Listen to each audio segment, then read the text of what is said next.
Iran's defeat is America's retribution for every American lost to Iranian terror, especially those brave troops killed by Iranian-made roadside bombs in Iraq that my generation knows so well, and for the suffering their regime has inflicted around the world. Deep in the rugged coastal mountains overlooking the Strait of Hormuz, the United States delivered a devastating nighttime blow to Iran's remaining command structure. A joint force of elite soldiers from the 75th Ranger Regiment, inserted and supported by the legendary Night Stalkers of the 161st Special Operations Aviation Regiment, flying MH-47G Chinook helicopters, conducted a high-speed raid on a heavily fortified Iranian command post. This mountain facility served as a regional nerve center for coordinating remaining anti-air ship, missile strikes, drone swarms, and mine-laying operations that continue to threaten international shipping. The objective was to destroy the command post, capture or eliminate senior IRGC leaders, seize intelligence materials, and deny Iran any further ability to direct attacks from this critical high ground. The mission originated from forward operating locations across the region. At a desert staging base in Oman, elements of the 2nd Battalion, 75th Ranger Regiment received the alert. At the same time, Night Stalkers crews from the 161st SOAR prepared their modified MH-47G Chinooks at a nearby airfield. The plan called for a classic Ranger air assault, fast insertion by the Night Stalkers' heavy-lift helicopters, rapid seizure of the objective, and quick exfiltration before Iranian reinforcements could respond. Inside the operations tent at the Oman base, Lieutenant Colonel Derek Vance, commander of the Ranger Assault Force, stood before a detailed satellite imagery display and terrain model of the mountain command post. The model revealed layered defenses, concrete bunkers dug into the slope, multiple anti-aircraft positions on the ridge line, a central communications tower with satellite dishes, vehicle revetments for armored trucks, and a small landing pad used by Iranian helicopters. Vance addressed his company commanders with steady resolve. The Night Stalkers will put us on the objective in 2 lifts. Alpha Company secures the northern ridgeline and destroys the anti-aircraft sites. Bravo Company assaults the main bunker complex and command building. We move fast, we hit hard, and we own the high ground before they know we're there. He covered infill routes, casualty collection points, link-up procedures with overhead gunships, and extraction timelines. The Rangers absorbed every detail in focused silence. Preparation moved quickly once the briefing ended. In the equipment bays, Rangers conducted final checks on their kit with practiced efficiency. They adjusted plate carriers, tested A/PVS 31 night vision goggles, and loaded M4A1 rifles fitted with suppressors and holographic sights. Machine gunners inspected M24B weapons and packed long belts of 7.62 mm ammunition. Mortar teams broke down 60 mm tubes and distributed rounds. Anti-armor specialists carried javelin missiles in compact cases.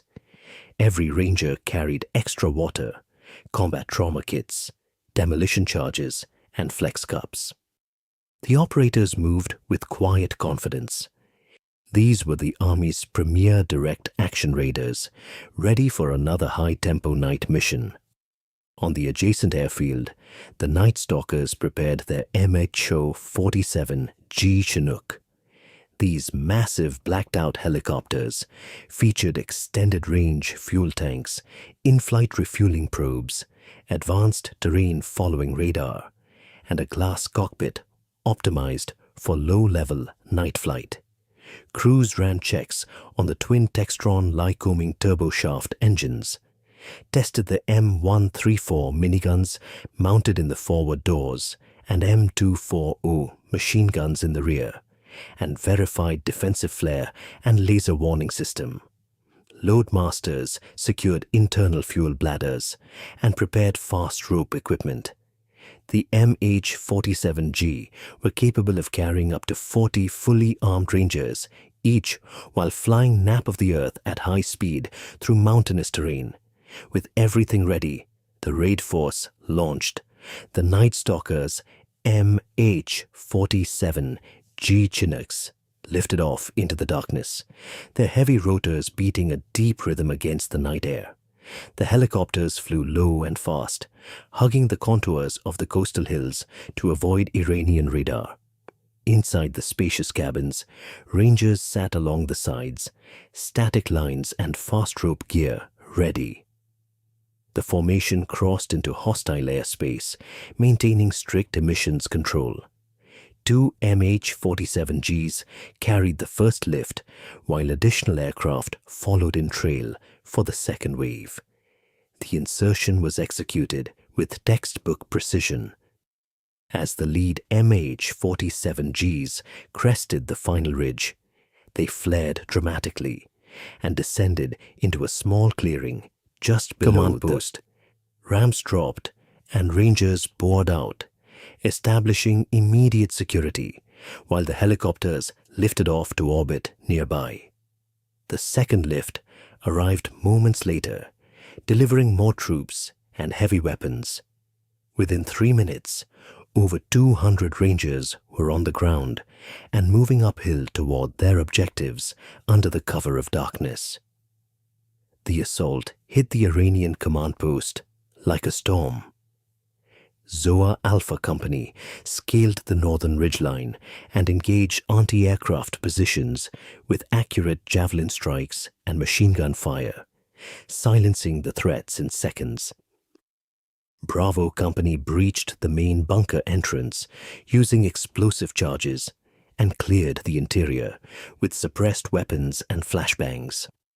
Rangers moved room to room, neutralizing guards and securing the central command room where senior IRGC officers were attempting to destroy documents and servers. A fierce but short firefight erupted near the communications tower, but the Rangers' superior night vision and fire discipline quickly ended the resistance. Key IRGC leaders were captured alive, and technical specialists immediately began exploiting the site for intelligence. The entire raid lasted less than 45 minutes. By the time the sky began to lighten, the command post was fully under Ranger control. Demolition teams set charges on remaining missile guidance equipment and communication arrays while security elements established a defensive perimeter. As the Night Stalkers MH-47Gs returned for exfiltration, the Rangers fast-roped down, captured high VVI value detainees and intelligence packages. The heavy lift helicopters touched down briefly, loaded the force, and lifted away into the morning sky, leaving a small security team to hand over the site to follow on conventional forces. Back at the forward base, Lieutenant Colonel Derek Vance received confirmation of mission success. The destruction of this mountain command post severely disrupted Iran's remaining ability to coordinate attacks in the Central Strait.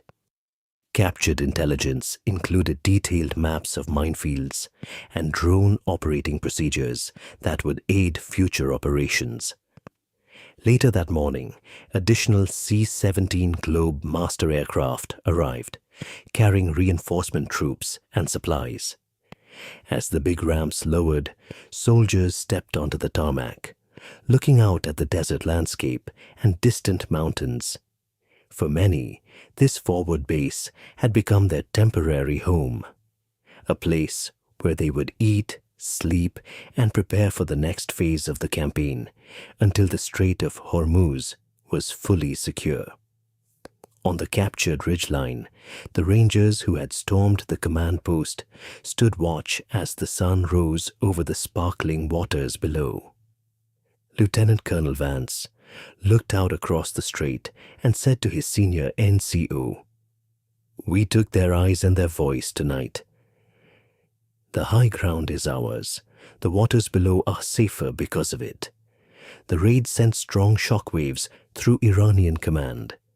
Their mountain stronghold, once considered safe due to its elevation and defenses, had been seized and neutralized in a single night. Missile coordination in the region collapsed, allowing more commercial shipping to resume movement through the strait under American protection. The successful operation by the 75th Rangers, enabled by the unmatched skill of the Night Stalkers flying their MH-47G Chinooks, highlighted the lethal partnership between Army Rangers and their Special Operations aviators. What Iran had built as a protected command node in the heights was now a smoking ruin, flying the American flag. The Strait of Hormuz had taken another decisive step toward full reopening.